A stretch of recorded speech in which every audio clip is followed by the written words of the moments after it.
the first day that we shot in Mozambique in the ring was about 90 degrees, and we started the fight scenes. I lost 11 pounds in one day.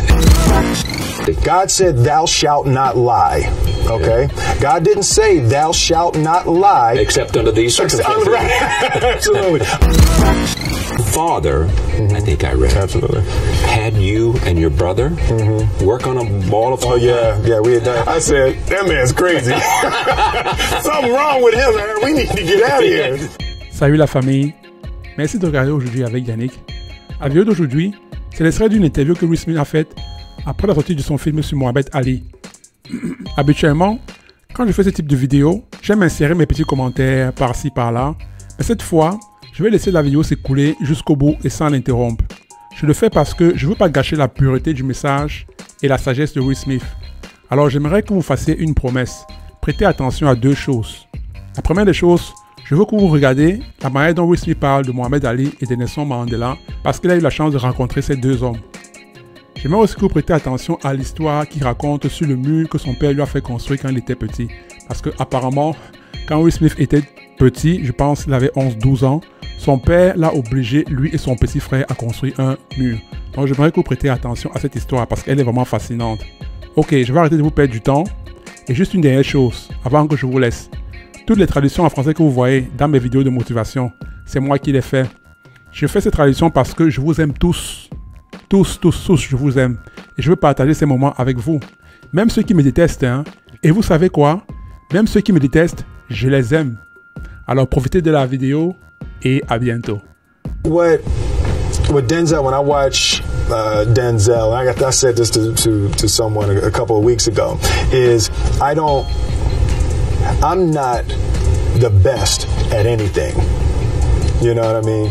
Eddie Murphy is funnier than I'll ever be. Denzel is more powerful than I'll ever be. I think that my strength is I can do everything well. You know, I can do a little bit of everything, and that's what I concentrate on to be my strength. I'll never be able to compete with Denzel on that pure level. Actor as a pure, you know, it's just, you know, I feel that I'd have to completely dedicate my life to that to even come near being able to compete on that level. When I mean, there's moments that I watch with Denzel and I look at it and it almost makes me mad, you know? I'm like, how does he know that? How did Ali, and then you went and met Nelson Mandela. You know, do they share anything? Absolutely. The one thing that I truly tried to communicate in the interpretation of Ali is the complex simplicity of greatness, and how greatness is not this wonderful, esoteric, elusive, God-like feature that only the special among us will ever taste. You know, it's something that truly exists in all of us. Sitting with Ali, sitting with Nelson Mandela, it's very simple. This is what I believe, and I'm willing to die for it. Yeah. Period. It's that simple. I know who I am and I know what I believe. I know who I am, I know what I believe. That's all I need to know. And that's all I need to know. So from there, you do what you need to do. Yeah. You know, and I think what happens is we make this situation more complex. You know, the normal among us, make it more complex than it has to be. Because we're looking for complexity. There's got to be something complex to understand. It can't be that easy. No, it can't be that easy. Fundamental and that basic. God said, "Thou shalt not lie." Okay? Yeah. God didn't say, "Thou shalt not lie." Except under these circumstances. Absolutely. What you think of this dress, and you already said something wrong earlier. No, it's very simple. Yeah. And if you believe, "Thou shalt not lie," you either believe it or you don't. And I believe, and I learned very young from parents, from my parents, absolutely, that you don't try to build a wall. you don't set out to build a wall. You don't say, I'm going to build the biggest, baddest, greatest wall that's ever been built. You don't start there. You say, I'm going to lay this brick as perfectly as a brick can be laid. There will not be one brick on the face of the earth that's going to be laid better than this brick that I'm going to lay in this next 10 minutes.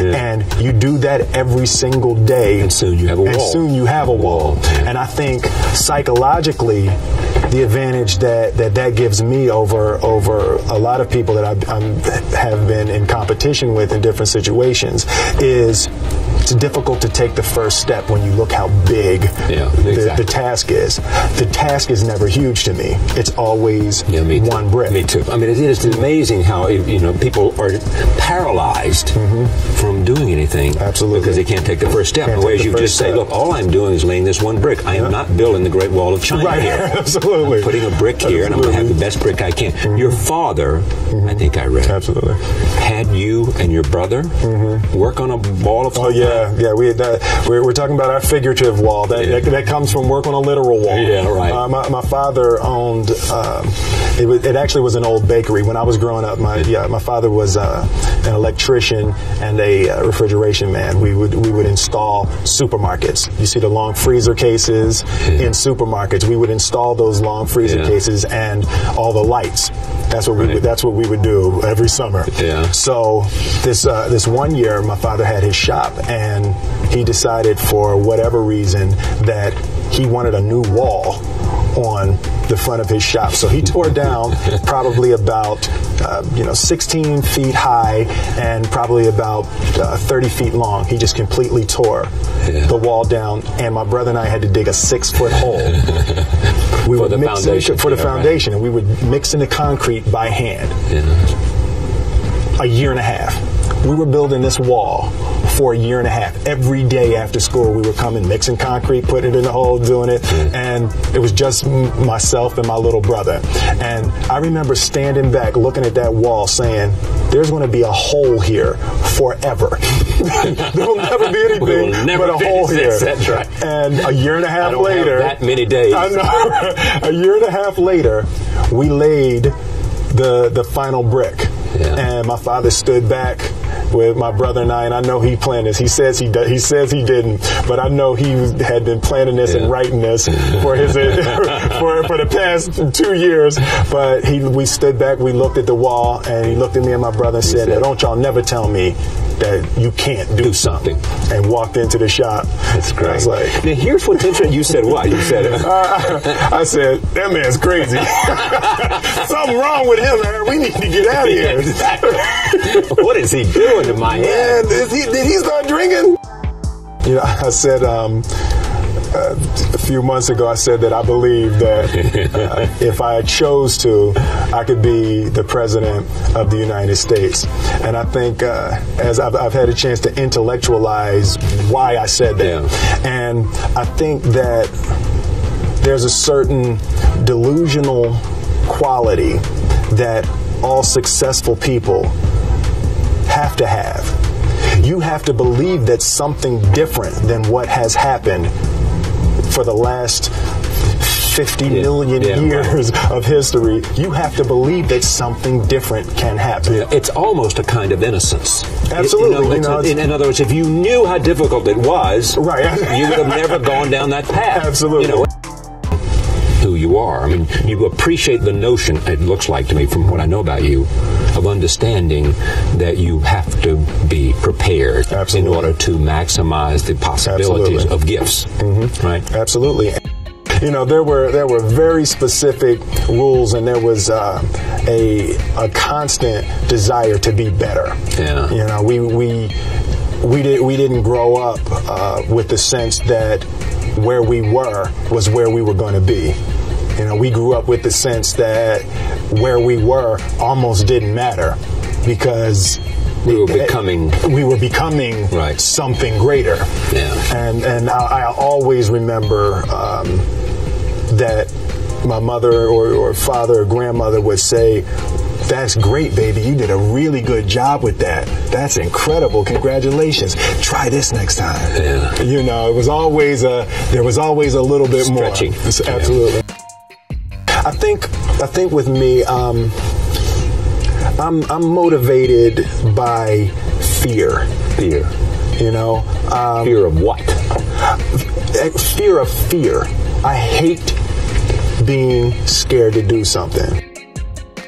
The fear of fear. The fear. I just hated that being scared to do something. And I think what developed in my early days was the attitude that I started attacking things that I was scared of.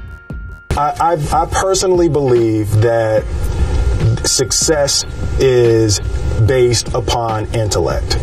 The smartest guy, 9 times out of 10, is going to win. Yeah. Every once in a while, the strongest guy will win, you know, but more times than not, the smartest guy is going to win.